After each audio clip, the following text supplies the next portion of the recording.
In 1995, a teenager named Reggie was serving a life sentence inside one of the most dangerous prisons in the United States. From the time he got there, Reggie tried to keep his head down in order to avoid trouble, but at some point, he upset a man that was known as the Devil. And when you upset the devil, you're doomed. But Reggie wasn't prepared to just roll over and die, and so he devised a plan to save himself. What happened next was so shocking that it made international headlines.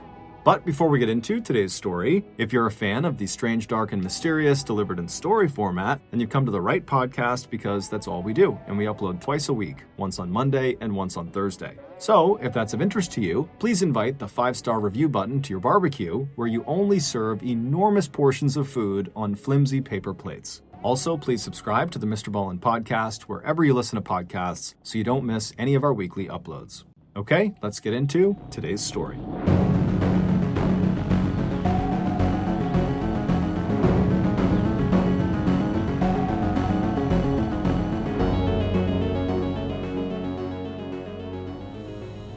Reggie Cole was just a child when his family moved from Louisiana to an area of Los Angeles, California called South Central. When the Coles arrived in 1985, South Central, which had a population of 500,000 people, was seeing a huge uptick in gang violence and drug dealing. But by the time Reggie, the youngest of the 5 Cole children, had turned 10 years old, the family had managed to move from an apartment on 98th Street in one of the most dangerous areas of South Central to 71st Street, one of the few somewhat safe neighborhoods in the area. They lived in a small tan bungalow that had a neat front yard that was bordered by rose bushes and shaded by palm and eucalyptus trees. Reggie's mother was a deeply religious woman. She made sure all of her children attended the local Missionary Baptist church every Sunday. She was also strict and told her 2 daughters and 3 sons that they had to be inside the house every night before the streetlights came on. Reggie's stepfather, who had raised the Cole kids as if they were his own, worked in an aluminum factory. He was from a small town in Louisiana, and in their new South Central neighborhood, he became known for his soul food. On Sundays, the Cole children always looked forward to a big meal of red beans, rice, black-eyed peas, and collards. But for one of the Cole children, the middle son named Kenny, home was not on 71st Street. For him, home was the old neighborhood where the family had lived on 98th Street, where Kenny was part of a violent gang called 9 Deuce Hoover Crips. And when Kenny was 15 and Reggie was 10, Kenny was killed in that old neighborhood in a drive-by shooting. His killer was never caught. Reggie was devastated.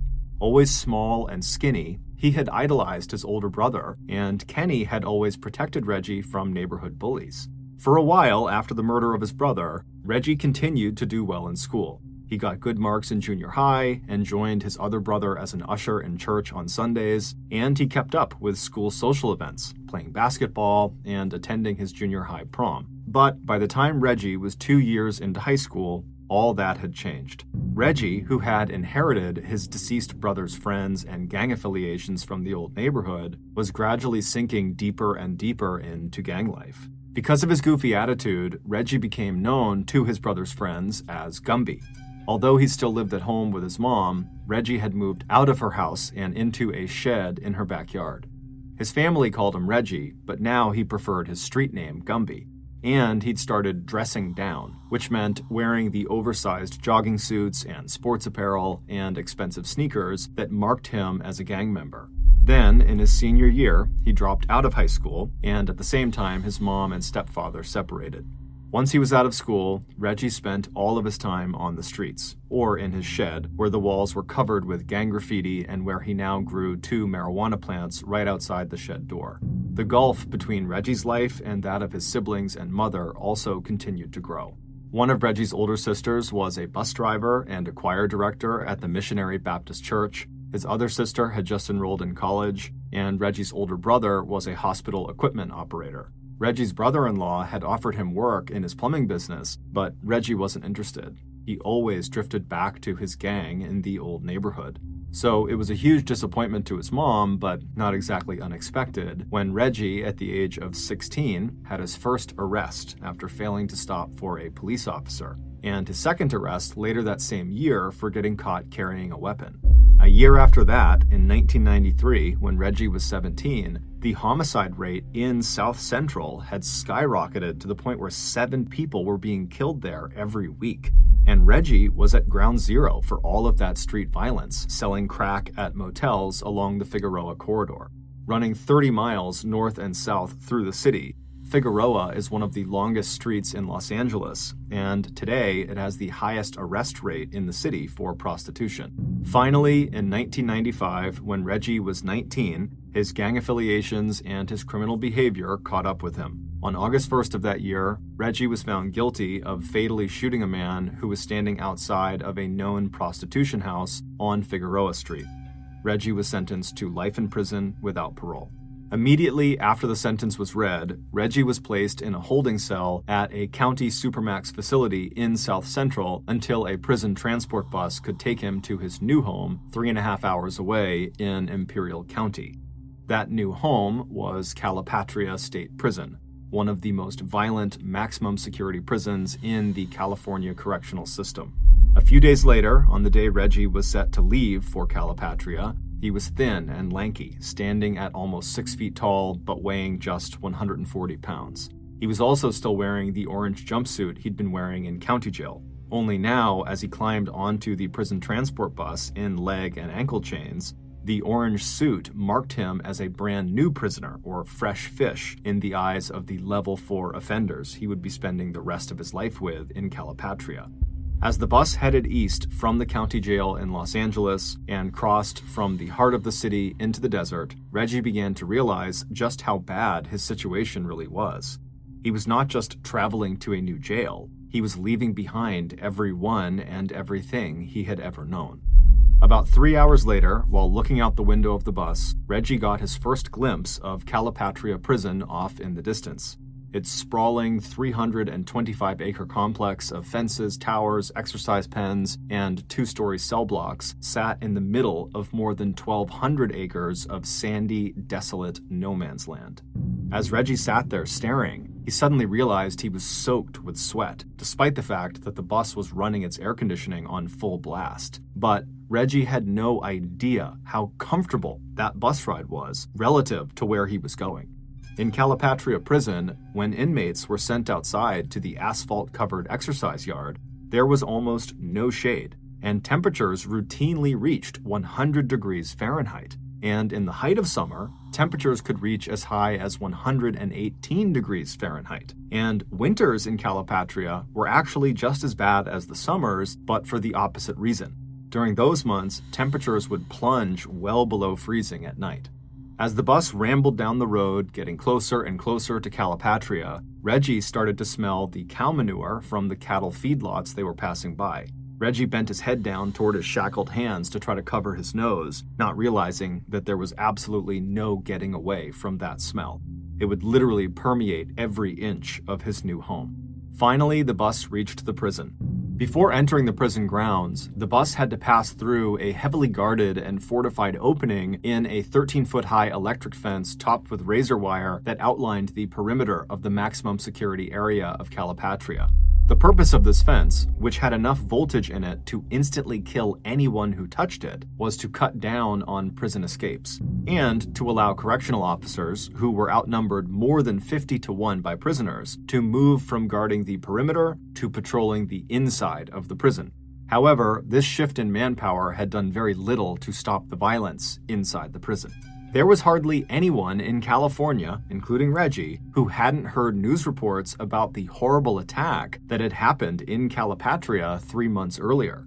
5 inmates armed with homemade knives stabbed and beat 8 prison guards. None of the guards died, but the incident sent shockwaves through the state. After passing through the perimeter fence, Reggie's bus continued on towards the main prison. As they got closer, Reggie suddenly felt scared and wished the bus ride could go on for a little bit longer so he wouldn't have to get off. The bus finally reached a large garage just off of one of the main buildings. When the bus pulled into the garage, the inmates saw several guards standing around inside, clearly waiting for them. And behind these guards on the wall was a big security door that led into the prison. It actually went into an area called Receiving and Discharge, or R&D. R&D is where new inmates are cataloged, inventoried, and booked into the prison system and their specific prison facility. The bus driver pulled into the designated parking spot in the garage and then came to a complete stop. As the bus engine idled and Reggie and all of the other fresh fish sat anxiously on the bus, one of the guards outside, who was carrying a clipboard, stepped onto the bus and chatted with the driver for a moment. Then the guard turned and faced Reggie and the other men on board and started calling out their names one by one. As he did, each man got up and, with their hands and feet in shackles, they shuffled to the back of the bus, where another guard had opened the back door.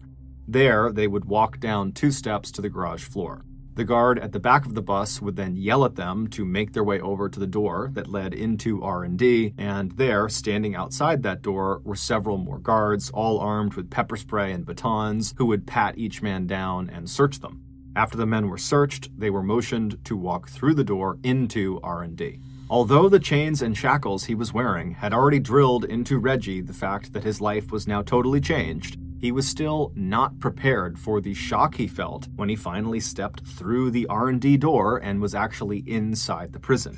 Inside, a guard watched every move Reggie made, and security glass and wire separated Reggie from the men and women who processed his paperwork. What little he had brought with him was about to be inventoried and put into a storage compartment. His only possessions going forward would be the items that prison officials would give him over the next several hours. After stepping into a big windowless room, he was told to take off his clothes, and then a guard with gloves on did the first of hundreds of strip searches that would become a routine part of Reggie's life. Then he was handed his prison-issue clothing and told to get dressed. After he was given his inmate ID card that he would keep with him at all times. Reggie was also given 2 blankets, 2 sheets, a washcloth, a pillowcase, soap, toothpaste, and a toothbrush. After leaving R&D, Reggie was walked to his cell. In Calipatria, the cell blocks were all 2 stories high, with each cell door facing out toward a common area that the guards patrolled. Unlike what most people imagine when they think of jail cells, these cells did not have bars with lots of openings to look through. The cell walls were concrete, with no windows, and the doors were heavy sheet metal with only 2 small vertical slits that were windows that they could look through out into the common area. Inside of Calipatria, every sound reverberated off of the concrete and metal, meaning it was always noisy and extremely difficult to sleep. As Reggie was led by the guard to his cell, the awful sounds echoing all around of people yelling and banging on things were so distracting and awful that his initial impulse was just to run away to somewhere that was quiet. But, of course, as soon as he had that impulse, he remembered that he'll never be able to do that, ever. This was his reality. When Reggie finally entered his single-person cell and heard the door shut behind him, he felt himself relax just a little bit.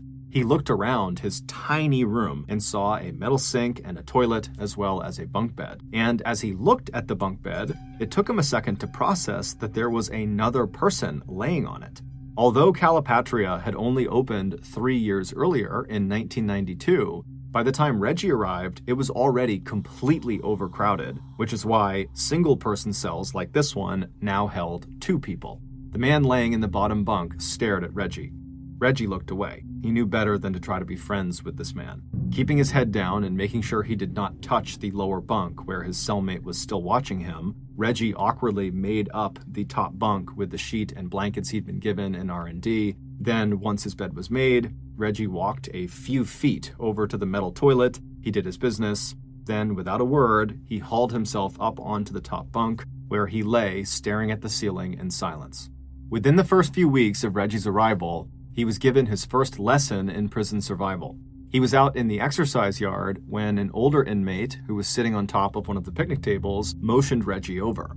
With his elbows propped on his knees, the inmate stared at Reggie as if sizing him up. Then he told Reggie, "You need to find people from your neighborhood, and then you need to join one of the gangs, and if possible, you join the same gang that you ran with on the outside. And don't trust anyone. No one here is your friend. Oh, and make yourself a knife."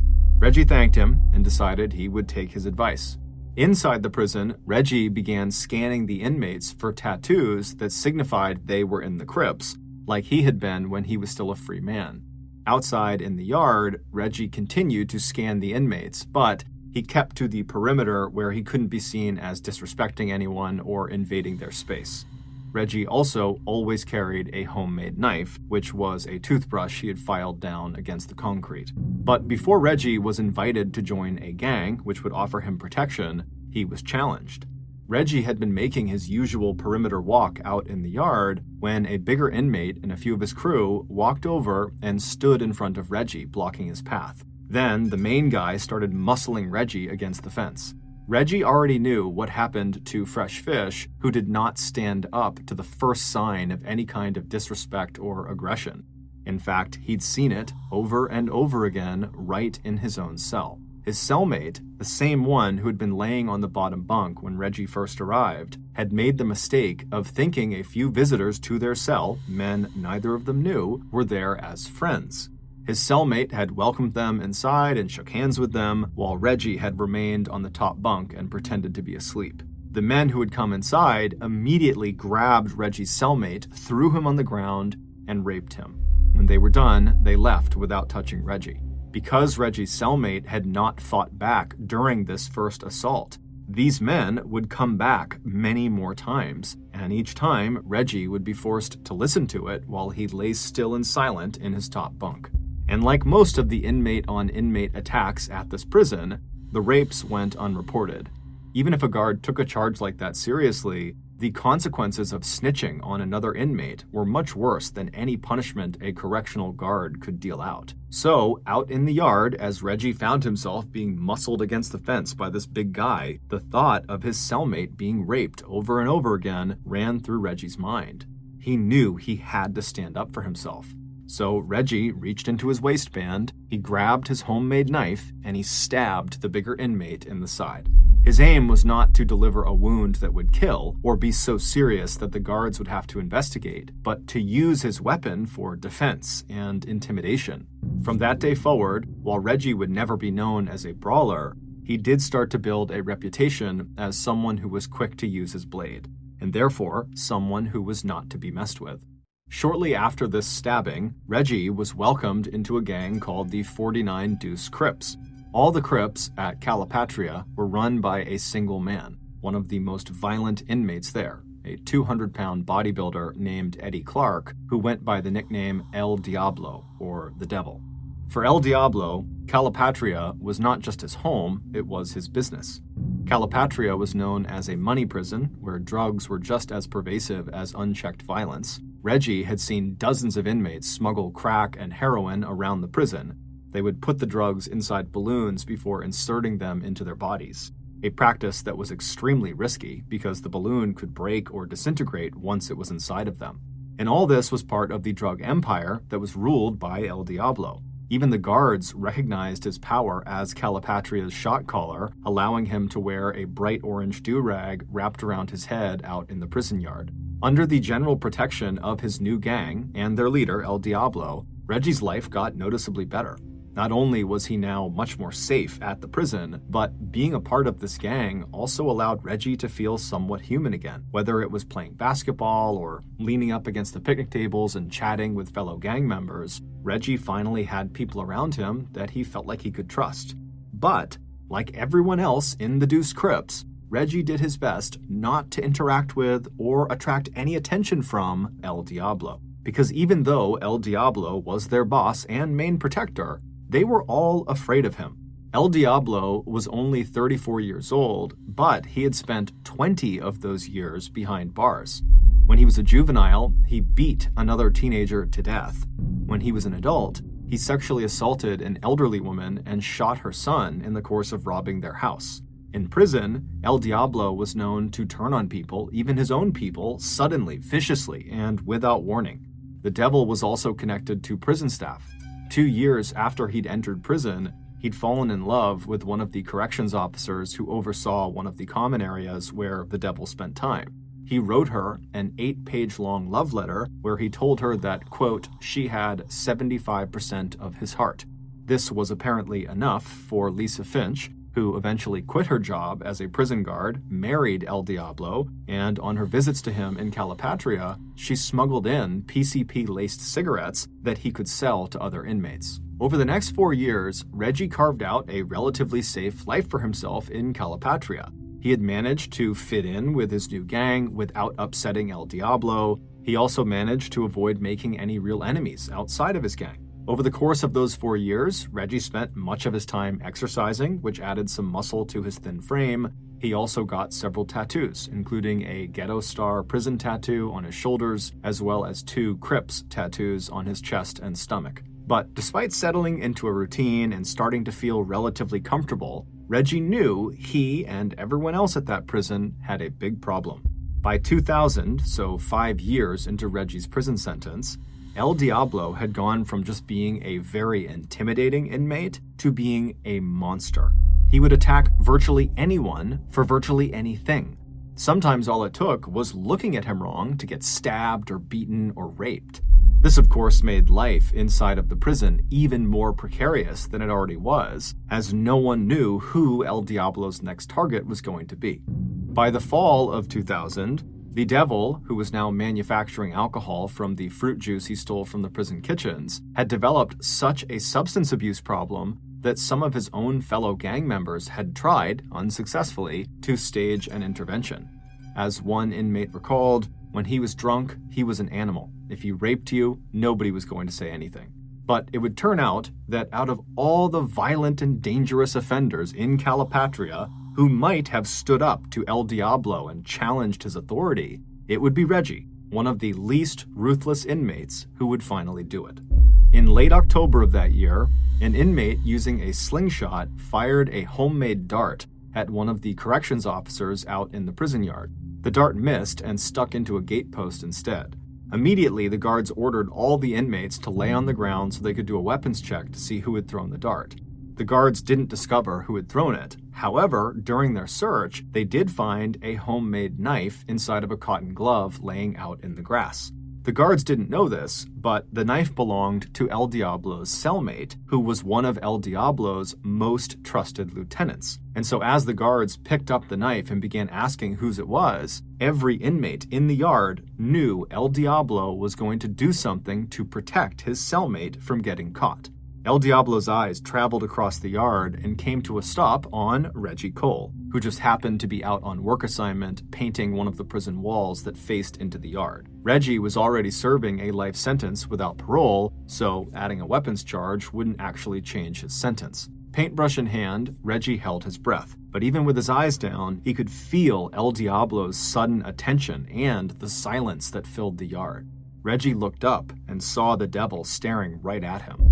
Then El Diablo made a single motion with his hand, pointing to the knife in the corrections officer's hand. He might as well have shouted his order. "You, Reggie, you take the blame for this."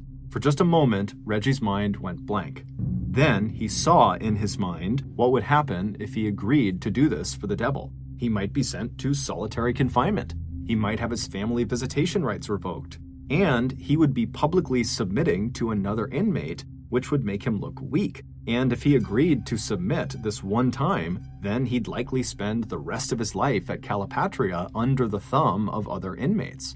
So with El Diablo staring at him expectantly, Reggie paused and then said the words that changed the course of his and El Diablo's life. "No, not my knife," Reggie said. The silence that followed this statement was deafening. Even the corrections officers looked stunned. Reggie did not look at El Diablo, but both men knew at that moment Reggie was now a marked man. El Diablo would make sure that Reggie paid the highest price possible for refusing this direct order.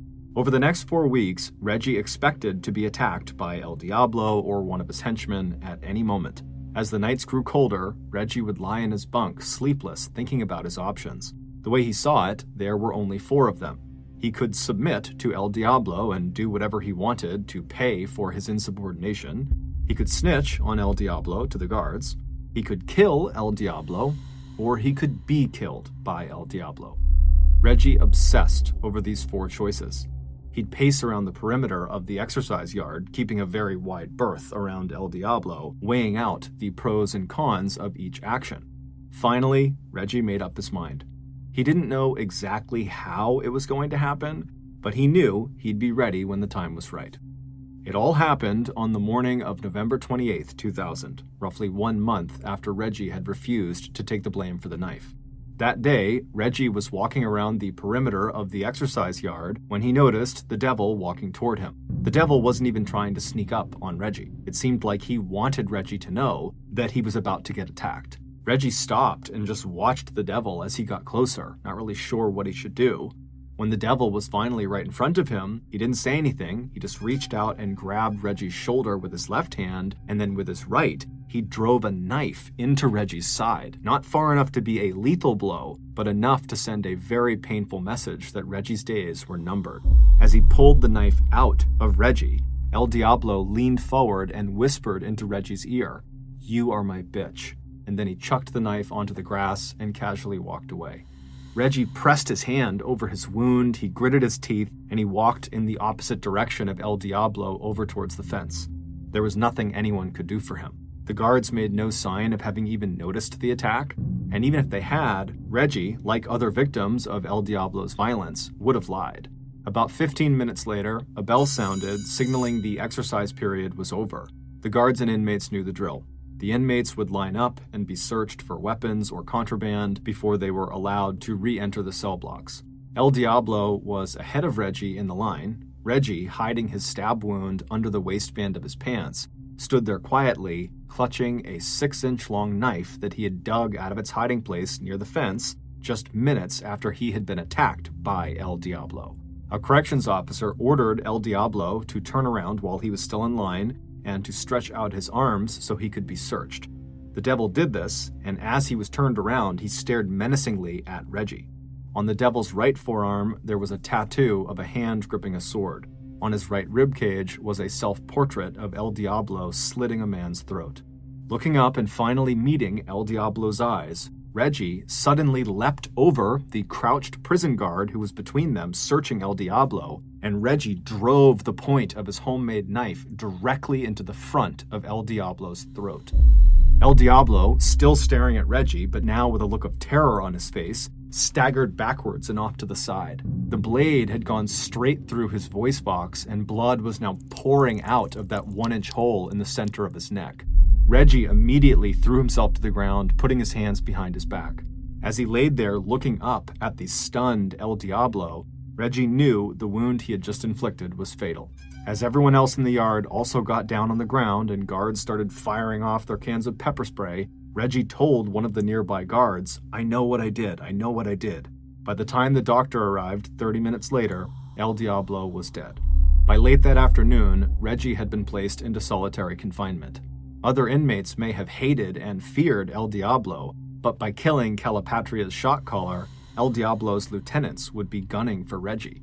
Not only that, Reggie now faced another murder charge. If he was convicted, the only punishment left was the death penalty. And no one contested the fact that Reggie had committed this murder. There had been dozens of eyewitnesses, including prison guards, who had seen Reggie fatally stab El Diablo. Also, there was security camera footage, and there was Reggie's own confession, one that he never tried to recant.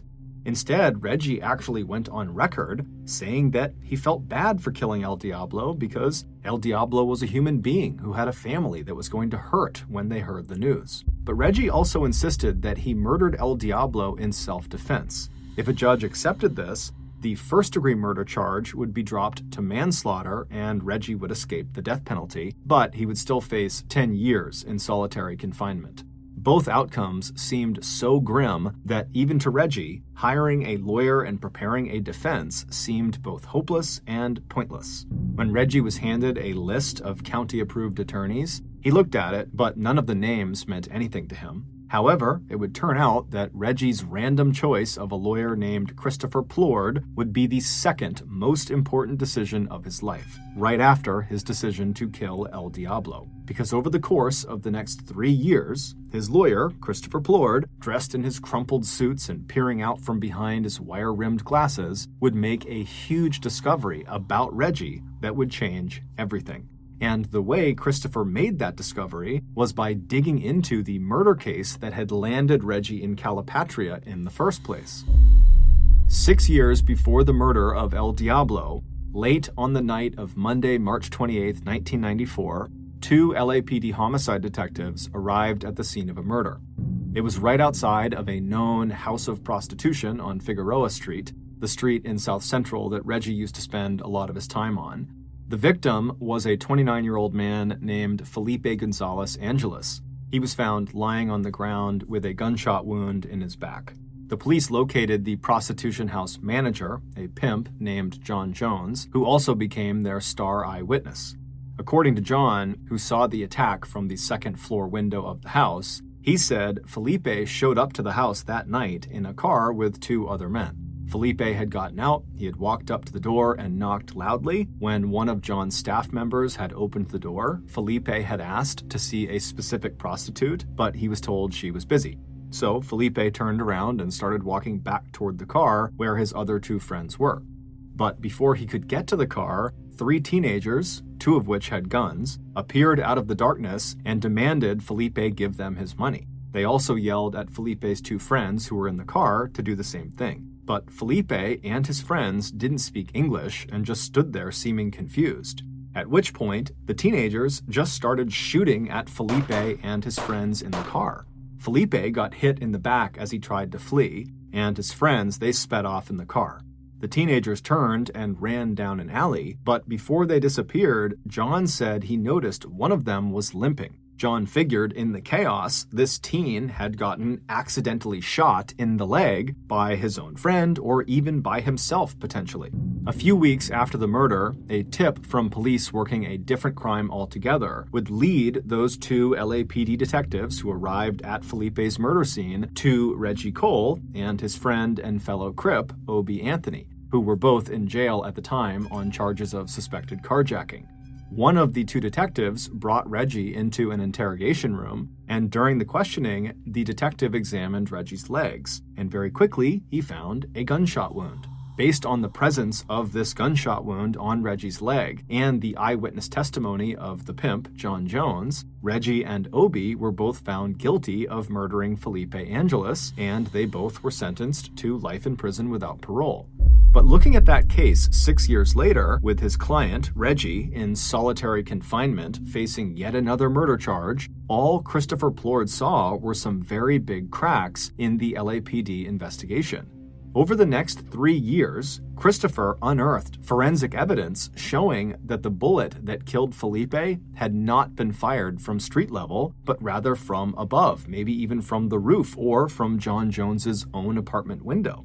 There were no fingerprints at the crime scene that matched Reggie's or Obie's, and no witness could ever identify Reggie as the shooter. John Jones himself had retracted his own testimony, saying that he had told the cops what they wanted to hear in exchange for a lighter sentence when it came to his own crime of running a prostitution house. But by far, the most surprising and damning discovery Christopher made about Reggie's case had to do with the wound on Reggie's leg.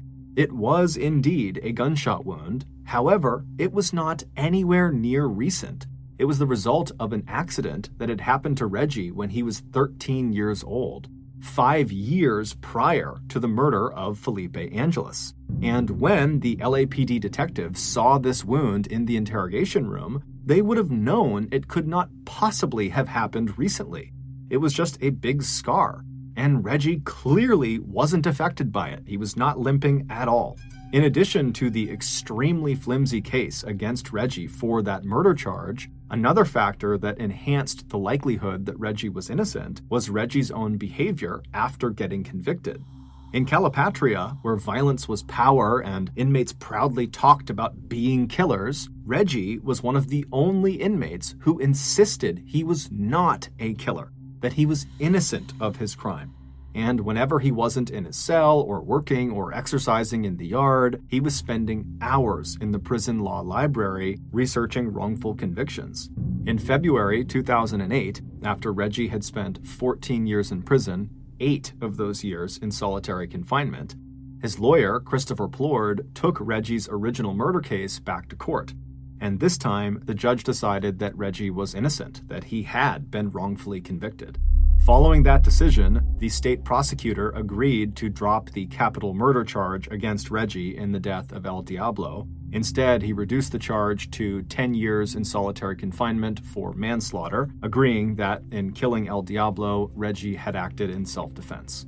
By the time that ruling came down, Reggie had already spent 8 years in solitary, which were counted towards his 10-year solitary sentence.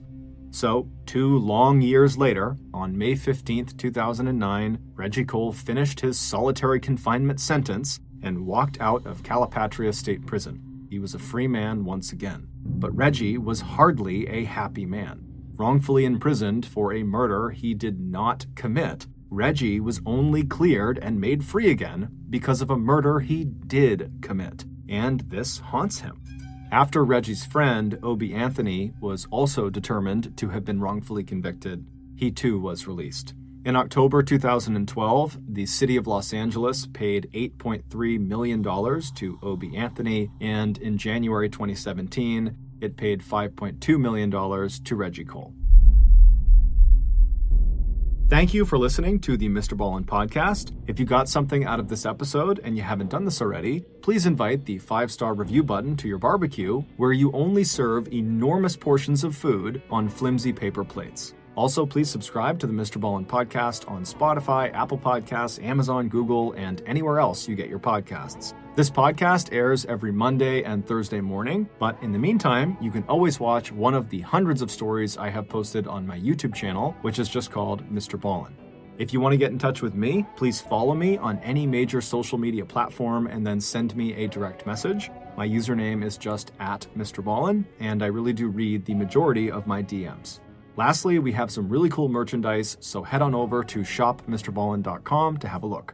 So that's going to do it. I really appreciate your support. Until next time, see ya.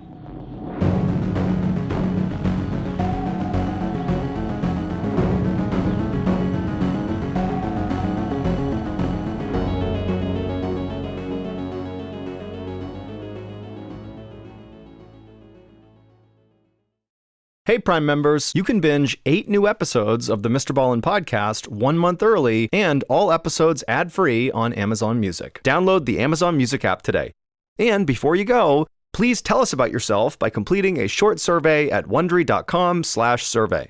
If you're listening to this podcast, then chances are good you are a fan of the strange, dark, and mysterious. And if that's the case, then I've got some good news. We just launched a brand new Strange, Dark, and Mysterious podcast called MrBallen's Medical Mysteries. And as the name suggests, it's a show about medical mysteries, a genre that many fans have been asking us to dive into for years, and we finally decided to take the plunge, and the show is awesome. In this free weekly show, we explore bizarre, unheard-of diseases, strange medical mishaps, unexplainable deaths, and everything in between. Each story is totally true and totally terrifying. Go follow MrBallen's Medical Mysteries wherever you get your podcasts, and if you're a Prime member, you can listen early and ad-free on Amazon Music.